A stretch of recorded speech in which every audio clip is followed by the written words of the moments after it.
Hi, I'm John Schreiber. For almost 20 years, the New Jersey Performing Arts Center has been the state's premier home to both world-class and community-centered performances. We pride ourselves on presenting something for everybody. That is why we're very proud to partner with the Caucus Educational Corporation to produce One-on-One at NJPAC with Steve Adubato. This fun and informative series features some of the very best talent New Jersey has produced. We are pleased to welcome them and you to the Arts Center. Funding for this edition of One-on-One with Steve Adubato at NJPAC has been provided by Prudential Financial's Global Communications Department, NJIT, the New Jersey Education Association, PSE&G, TD Bank, RWJ Barnabas Health, and by Horizon Blue Cross Blue Shield of New Jersey. Promotional support provided by NJ.com, Small News, Big News, True Jersey, and by the New Jersey Business and Industry Association. This is One-on-One. I'm an equal American just like you are. The jobs of tomorrow are not the jobs of yesterday. Look at this. You got this? Here it is, man. Look at that. Life without dance is boring. When you first heard that they were doing Charlie Rose and Gayle King, didn't you go, what? Do you enjoy talking politics? No. People call me because they feel nobody's paying attention. Our culture, I don't think, has ever been tested the way it's being tested right now. Such a good question. High five. The only thing noteworthy about the orchard is that it's very large. There's a crop of cherries that come, what, once every 2 years? There's nowhere to put them. No one buys them. No, but the Historical Society mentions this orchard in their brochure. We have to come up with something and arrive at some sort of solution, or on August 22nd, the cherry orchard and your entire estate will be sold at auction. You're just watching a scene from the cherry orchard, and the young man you're looking at right now is Harold Perrineau, who is a talented actor. What range you have? Thank you, my friend. Thank you. Thank you. Talk a little bit about the cherry orchard. What is it? Why it's so special, right? Well, the cherry orchard is one of the Anton Chekhov classics. I'm sorry, who is that again? Anton Chekhov, it's a little guy from Russia. And what has he done? So yes, it's one of the Chekhov classics. Three Sisters, Seagulls. Anyway, so Cherry Orchard takes place in Russia originally, right. But we've made it a version that's more suited toward an American audience. And the cast? The cast is Diane Lane. That's what you were looking for. Yeah, I'm sorry. You don't care about anybody else. Sorry, I just wanted to say Diane Lane. That's right. Diane Lane. So it's Diane Lane, John Glover, Joel Grey, myself, Celia, Keenan Bolger, Tavi, Gavin. It's an amazing cast. Playing? At the American Airlines Theater. Why does it matter today, all these years later? I'll tell you, that's an interesting question. The Cherry Orchard takes place when in Russia, they were trying to decide who they were going to be. It was right before a revolution. And there was the aristocracy, and they were sort of coming out of power, and all these other people were starting to come into power. And they really were a nation trying to figure out who they were going to be. And it's really present right now, what we're doing right now with the election season and everything that's happening. We're trying to discover who we are or what we're trying to say to the world. And that's why it makes sense to do the Cherry Orchard. By the way, we should make it clear we are taping this with a few days left in the 2016 presidential campaign. When this airs, we will know who the president is. But are you a political person? Oh, a little. Not crazy, but a little. I have to be. I have children. I got to know what's going on. I got to be aware of what's civic-minded. I didn't say that. That's yeah. good. So let's talk about, I was, bending your ear before we got on the air about one of my favorite series that you were involved in, Oz. Right. HBO. Yeah, it's a good series. Great series. Yeah. But what struck me, we go through some of your credits, because Oz is a big part of it. The years, again, were 1996 to, I think, 2001, something like that. And so many other things that you've done. Yeah, I've been pretty lucky. Your range, why do you call it lucky, by the way? I feel like I'm a pretty talented actor. There are a lot of talented actors. And they don't all get to do as much work as I've gotten to do, and work with as many great people as I've gotten to work with. Tom Fontana, who wrote Oz. It's a gift to have had a chance to work with him. I did a series called Lost, and those writers were amazing. So I've been really lucky. The Wachowski brothers, when I did the second two Matrix series, I've been very, very lucky. So it's not just my talent. I've just been fortunate. Lost changed your life much? It did. How so? I had been doing the show Oz, and I had a very interesting, specific kind of audience. People would come up to me and say hi, and sometimes they were a little scary, sometimes not.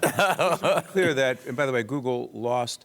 Google Oz, you were in a wheelchair for it. You were set in a prison, a maximum security prison. Right. You were the narrator of the series Right. as well. Google it, check it out. Go ahead. Really great. So when I started doing, this very mainstream television, which was Lost, it was really interesting that I get a lot of people screaming, "Hey, you're Walt's dad!" And then that was more worldwide. Suddenly, like when we traveled or did other things, it was so. It was just a huge series, and I didn't expect that. And so. TV, stage. Yeah. Biggest difference. TV, you get to do it in piecemeal. You work a little bit, you do something, you work around something. Stage, you get on the stage, you go until it's done. And that's what I love. So and by the way, new series? New series, Goliath. Yes, Set it's it up. Amazon. Goliath is Billy Bob Thornton, who plays a lawyer who's a little down on his luck and gets a big case that falls into his lap against his old nemesis, who is William Hurt. It's a big law firm. I play the judge at the center of this case, and that's Goliath. Yeah. You could play anything. I try. Let me ask you about this. You grew up in Brooklyn. In Brooklyn, New York. That's right. As a kid. Yeah. When did you know, and what caused you to know, that acting was going to be a big part of it, your professional life? Right. I always loved it. I loved watching television. I liked watching films. I was a huge Fred Astaire and Ginger Rogers fan. I don't know why. Yeah?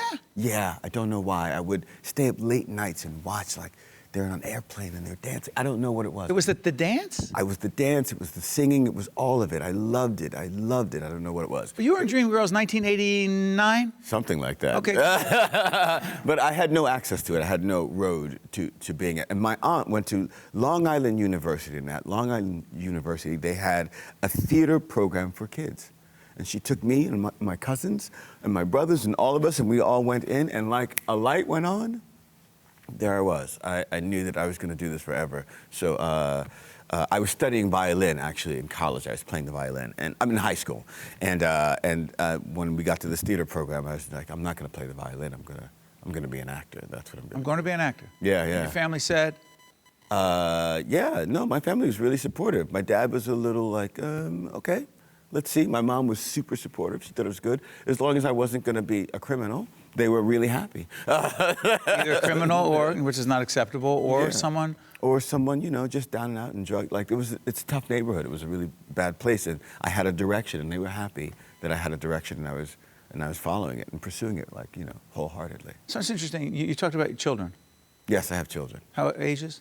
I have 3 girls. It's a wide range, all the same mom, so let everybody know. My oldest is 22, and then we have an 8-year-old and a 3-year-old. Do they understand your work? My 22-year-old does, because now she's also an actress. Is that right? Yeah. She's doing really, really well. Aurora Perrineau, she's great. What's her name? Don't just roll the pen. What's her first name again? Aurora Perrineau, and she's done really, really good stuff. Did you push it? Did you No. encourage anything? No, I didn't at all. I let her choose, and that's what I think is really important. They have the luxury to choose, and I've been working really hard so they can choose what they want to do, and she wanted to do this. It's a question I'm fascinated by. I'm fascinated by how people get, I don't want to say to be where they are, because you're not going to be wherever you're going to be, because you're going to keep doing great work without being overly philosophical, but I am fascinated by this. Yeah. The question of dealing with rejection.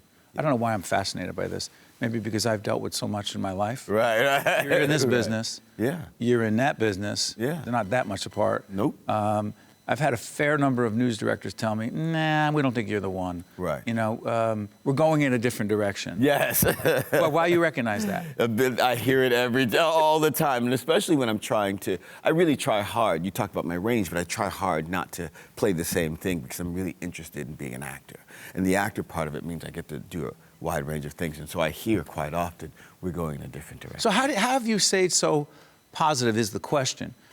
Given the rejection, right, that any person in a public situation has to face, right, because there's so much competition, and there's so many others who want to do what you do who are so talented. How have you remained so positive, or at least on the surface, appear so positive and upbeat in the face of so much rejection? Because I've also had positive feedback. So like I've had a little bit of both, you know, and that little bit of success has been really helpful. And I guess I was young enough to believe that I could do it. Like I was young enough to believe that it could happen. Had I known how hard it would be, I might have stopped. I might have said, nah, you know what, that's gonna be too hard. But I was young enough to go like, no matter what, it's going to happen. And I don't know where that belief came from. Somehow I just believed it. And so I just kept going. I kept saying, this is hard, it's not impossible. It's really hard, it's not impossible. And I just kept saying it. So someone says, you know, you're performing Shakespeare, Romeo and Juliet. Yeah. You perform yeah, I do Mercutio, yeah. Someone says, well, you know, that's not right for you. You say? Yeah, okay, cool. And maybe not for you in this particular role. And many times that happened to me. But then I get the big one. And then I go like, all right. There you go. But here's what I'm really trying. It's a long-winded way, all the way around to get to this. How important is it to believe deeply in yourself? I don't think I could do any of this without that. And it is it's a belief that makes no sense at all. If you'd seen the projects where I come from, if you understood Describe it as best you can. Look, Cypress Hills is a place that, you know. Cypress Hills, Brooklyn. Yes, it's a project that I grew up in. Cypress Hills. Close to Bed-Stuy? Yes, not far from, closer to Brownsville, where Mike Tyson. Mike Tyson. Exactly. You say Brownsville, I say Mike Tyson. You say Mike Tyson. Exactly. What did Mike Tyson say? Everybody has a plan until? Until you get punched in the face. That's right. That's right. I'm sorry. No, look, and that's what acting is. You have a plan, you get punched in the face, but you got to get back up, and that's where the champions come in, right? That's right. So go ahead. That's the neighborhood. That's the neighborhood. Not a lot of support No. for kids who wanted to grow up and be something outside that neighborhood. Exactly. Except, again, for me, I don't know what it was. People kept going like, you'll be good, you're going to get out of here. And I don't know why. They go, you're going to be good, you're going to get out. I had even guys who would support me like in a way of like, they would stop other guys from messing with me just because they were like, nah, not him, leave him alone. He's smart, he's good. Was school big for you? School was, yeah. Studied? I was smart, I was a smart kid. Worked hard? I did, yeah. And it was weird because it made me separate from everyone else. Wow. And so I felt alone, and I felt like weird, and I kept wanting to be normal, and my dad kept saying, what's wrong with you? Be you, don't be normal, be you. Harold, thank you. We appreciate you coming back to NJPAC, being here with us at NJPAC. You're from Brooklyn, but you feel pretty comfortable in Newark. I do, man. We plug again, the Cherry Orchard. The Cherry Orchard at the American Airlines Theater. We're there until December 4th. It's Diane Lane, myself, Joel Gray. Could you tell Diane I asked for? I will indeed. I'm just saying. Not that it's anything personal, I'm just saying. And Goliath is on Amazon right now. Yeah, I like how you plugged that very naturally. That was Easy, good. So. Thank you so much. You honor us. Thank you, my friend. Appreciate it. Stay with us. We're from the New Jersey Performing Arts Center in beautiful downtown Brick City, Newark, New Jersey, my hometown. Stay with us. We'll be right back. To see more one-on-one with Steve Adubato programs, visit us online at steveadubato.org. If you would like to express an opinion, email us at info@caucusnj.org. Find us on Facebook at facebook.com/Steve Adubato, PhD, and follow us on Twitter at Steve Adubato. Judy Gold is comedian, actor, Emmy Award-winning writer, producer. You won those Emmys with Rosie O'Donnell? Yes, for the Rosie O'Donnell show. You made Rosie what she was at that time. No, I didn't. She was her. I mean, I helped with the show. I was the human interest producer. Will you stop? I'm just trying to build you up here. Oh. You're a Jersey girl. I am a Jersey girl. Actually, my family settled here when they came over from Europe. They came to Perth Amboy. And my great-grandfather, my grandmother's father, Adolf Greenbaum, was the first president of Beth Mordechai Synagogue in Perth Amboy. And they had the first car in Perth Amboy. And my grandmother, who I knew, she was born in 1896. He would drive, they had a shofar, not a shofar, not Rosh Hashanah. Yes. But and she made him drop her off a couple blocks away from school because she didn't want to show off. And she went to Newark Normal, which is now Kane College, and became a teacher and taught in Perth Amboy. And then well into her 80s, she was a substitute teacher in Elizabeth. And, But you grew up in Clark. But I grew up in Clark. What was that like? Exit 135 on the Garden It's State 135, yeah. I know these things. Yeah. Well, if you're from New Jersey. Yeah, I know. I thought that was impressive, but you're not impressed. Not really, Steve. I knew it.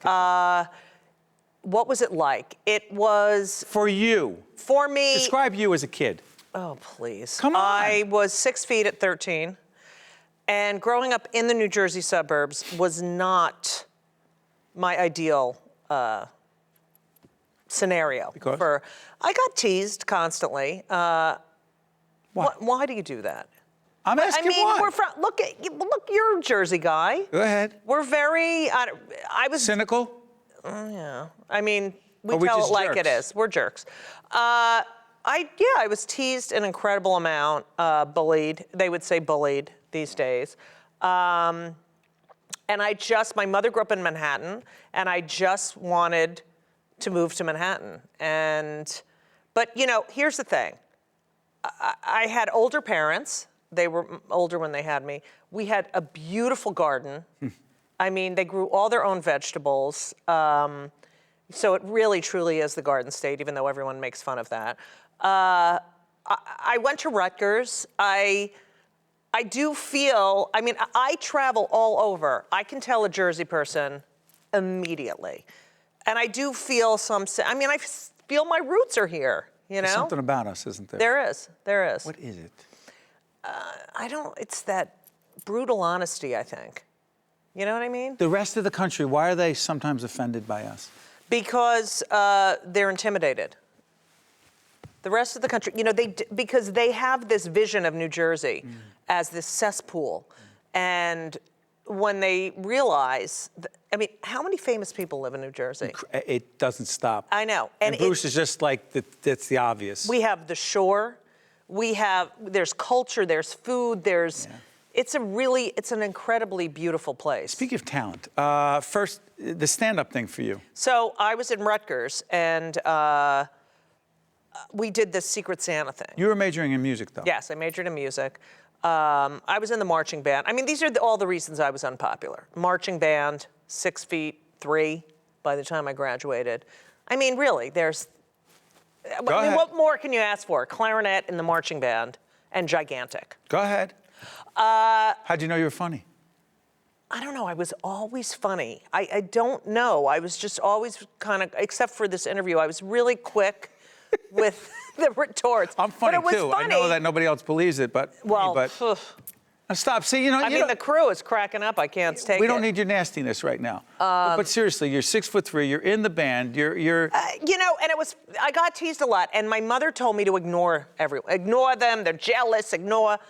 And then, of course, later on, many years later, I'm in therapy, she said that was the worst thing you could have done. That advice? Yeah, I should have told them. You should have just taken them on and tell them where to go. Yeah. But in my head, I was doing that already, so I think that's why I can deal with any heckler. You can't humiliate me. I've been through it all. Stand up on a dare. On a dare. It was Rutgers. I was at Campbell Hall. My RA, or my preceptor, as they called them there, Howard Rosenstein.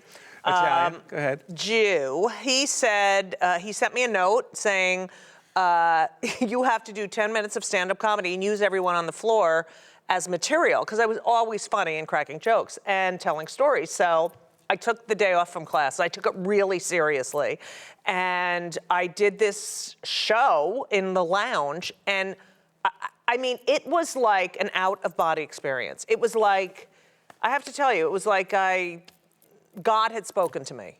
And the message was, I belong here? This is what you need to do with the rest of your life.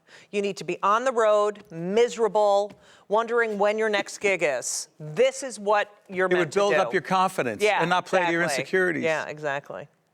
You love it, don't you? I love stand-up. Because? There's something I get from stand-up that I don't get from anything else. It's in my bones, it's in my soul. I come from a very sarcastic family. I'm 53. Thank you, guys. Calm down. No way. I'm going to be 54 in November. Get out of here. You look... Anyway, and so It must have been those years as a toll collector on the. Yes, I was a toll collector on the New Jersey Turnpike. You think I don't know these things? That was one of my first jokes, actually. What's the joke about I that? don't even remember. I was like, I remember it was a very early joke, and I just remember during the joke, I was going like this the whole time. Thank you. I would be telling a joke and be like, thank you. But you know what? It was an amazing experience. It was between my freshman and sophomore years at Rutgers, and I got this job. And I worked from exits 9 to 13 over the summer, depending on who was going on vacation. New Brunswick to Perth Amboy. Right. No, New Brunswick to... Oh, 13 is... 13 is like Carteret. Yes. Yeah. Not to be confused with the airport. By the way, way too inside, but go ahead. Yeah, so, and I remember I would do, the shifts, ridiculous. It's 6 to, 2, 2 to 10, and 10 to 6.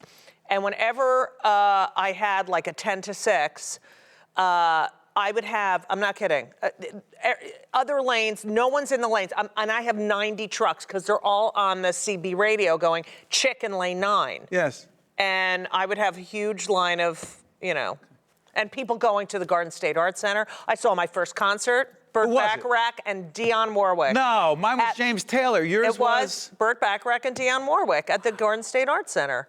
You remember it. Lawn seats? Oh my God. $5. Lawn seats. Right, come on. I'm just checking.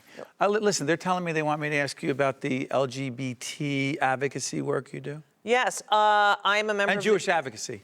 Okay. I'm a Jew, and I'm also a member of the LGBTQ or STUVWXYZ community, since we've taken every single person on. I don't know. I've been I've done a lot for Garden State Equality. Great organization. I love them. And I just, it's hard being, look, I grew up in New Jersey in the 70s in the suburbs. No one was out. And, living in the closet is probably the most painful thing a person can go through. You're essentially living a lie. And, Rutgers really was one of the first place where I really met gay people. And even in the 80s, I was there from 80 to 84, they had gay rights organizations. They were way ahead of the rest of the country as far as the gay and lesbian community is concerned. And, as someone who was bullied, growing up, not for that, but for other things, and seeing how, why shouldn't I be able to get married? The marriage equality to me is such a fundamental right. It's about dignity. It's about, especially after I had children, saying our family is as valid as yours. And when you have children who have no idea why, the parents can't get married, why we're treated differently, why I have to show papers at the airport and this and that, it's really unbelievable. Let me do this. I hate even stopping you because I just like listening to you. Oh, that's sad. Yeah, I know, but how about a segue? Okay, go ahead. The Louis Show. Louis. Acting. Set up this clip. Well, I've done a lot of acting. I've done a lot of, one-person shows, and two one-person shows and theater. And Louis asked me to do this. I've known Louis. Look, I used to go to Catch a Rising Star in the 80s. When I was at Rutgers, I'd drive in and try to get on stage. And so it's so wonderful when you see your friends succeed. Louis C.K. So, this is a scene about surrogacy? Yeah, so he asked me to do this part, and he is a parent at the school, and Can we see it's very funny. Yes, he's a parent at the school. He has I have a potluck dinner. He shows up, and we tell him about, I introduce him to my wife, and I have a surrogate who is having a baby. Take a long time to set up a clip. Let's watch. Really? Yeah, you do. Go ahead. Too bad. Renata, have you met Julianne? She's our surrogate. No, how wonderful. Yeah. Hello. Hello. May I? Yeah, go right ahead. Wow. Isn't it amazing? Oh, so how'd you do it? We got sperm from my friend at work who's gay and who died. Then we each put an egg in this thing that it spins around. It randomly mixes the egg. So we have. Is it harder to work with other comedians? No. Absolutely not. He's an amazing director because he knows exactly what he wants, and boom, absolutely. Look, I can't tell you, the comedy community is so close. It's like, I really feel like we all say it. It's like you went to war together. Like Woody Allen, you're working with him, right? I just did Crisis in 6 Scenes. I had a scene with Woody. Well, great. The best. He was. He's so quick. So working with Woody Allen, working with Louis C.K., working with me. Oh God, that's a tough one. You don't feel the chemistry? I mean, it's comparable. You really do remind me of Woody a lot. Is this the end of the show, guys? Are we transitioning to something else? Transitioning. We can talk about that. Listen, thank you so much, What, Judy. that's it? Yeah, that's it. You are the best. Is this the end of his show? I came from New York. You came from Perth Amboy, New Jersey. She's made it big. Judy Gold, comedian, actor, Emmy Award-winning writer, producer, and star of One on One. And I just did Shakespeare in the Park. You're amazing. I love you. Really? Thank you. Can we go out now? No, of course we can. All right, I'm switching over for you. Again, me. I'm with you. All right. See you next time. The preceding program has been a production of the Caucus Educational Corporation and the New Jersey Performing Arts Center in association with NJTV and WNET. Funding for this edition of One on One with Steve Adubato at NJPAC has been provided by Prudential Financial's Global Communications Department, NJIT, the New Jersey Education Association, PSE&G, TD Bank, RWJ Barnabas Health, and by Horizon Blue Cross Blue Shield of New Jersey. Transportation provided by Airbrook Limousine, serving the metropolitan New York, New Jersey area. I think at NJIT there are a lot of smart students. I came to NJIT for mechanical engineering because with in-state, it's one of probably the top 3 schools for engineering. It sort of creates a friendly competition where you can learn from them. It's a great academic school. I feel I'm being challenged, but at the same time, I love the classes I'm taking. The atmosphere of being here is like being at an upstart company. It's that same kind of drive, that same kind of passion.